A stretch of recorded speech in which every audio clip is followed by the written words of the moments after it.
Malaysia ও চীনের রাষ্ট্রীয় সফরকে দেশের মানুষের স্বার্থ রক্ষার সফর হিসেবে উল্লেখ করেছেন প্রধানমন্ত্রী তারেক রহমান।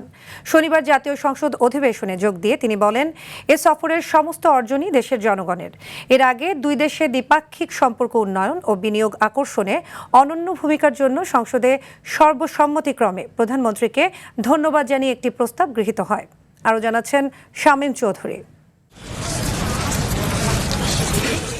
মালয়েশিয়া ও চীনে গুরুত্বপূর্ণ রাষ্ট্রীয় সফর শেষে শুক্রবার দেশে ফেরেন প্রধানমন্ত্রী তারেক রহমান। শনিবার সকালে বাবা শহীদ রাষ্ট্রপতি জিয়াউর রহমান ও মা বেগম খালেদা জিয়ার কবর জিয়ারত করেন তিনি।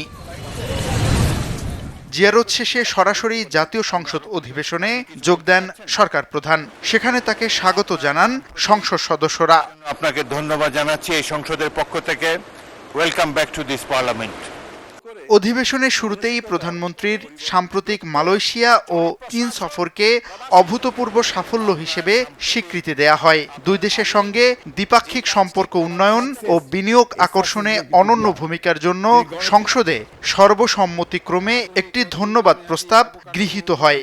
মালয়েশিয়া এবং চীন সফরে অভূতপূর্ব সাফল্যের জন্য এই মহান সংসদ মাননীয় প্রধানমন্ত্রী সংসদ নেতা জনাব তারেক রহমানকে ধন্যবাদ জানাচ্ছে। সংসদ সদস্যদের এই কৃতজ্ঞতা ও ধন্যবাদ প্রস্তাবের জবাবে উপস্থিত সকলের প্রতি আন্তরিক ধন্যবাদ জানিয়ে প্রধানমন্ত্রী বলেন, মালয়েশিয়া ও চীন সফরে আমরা দেশের মানুষের স্বার্থ রক্ষা নিয়ে কথা বলেছি।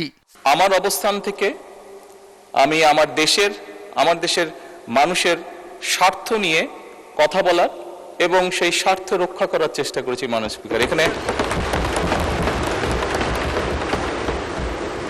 স্পিকার, এখানে আমাদের কারোরই কোনো ব্যক্তিগত কোনো বিষয় নেই। সংসদের সকল সদস্য, বিশেষ করে বিরোধী দলীয় নেতা, উনিও উৎসাহ প্রদান করেছেন দেশের জন্য, দেশের মানুষের পক্ষে কাজ করার জন্য। সেজন্য আবারও আমি আমার ব্যক্তিগত পক্ষ থেকে সকল সদস্য, বিরোধী দলীয় নেতা সহ সকল সদস্যকে আন্তরিকভাবে ধন্যবাদ জানাচ্ছি। সফরের অর্জন দেশের মানুষের অর্জন বলেও জানান প্রধানমন্ত্রী। এই সফরের মাধ্যমে যদি দেশের মানুষের কোনো অর্জন হয়ে থাকে, সেটি এই দেশের মানুষের অর্জন। মাননীয় স্পিকার। শামীম চৌধুরী, RTV, ঢাকা।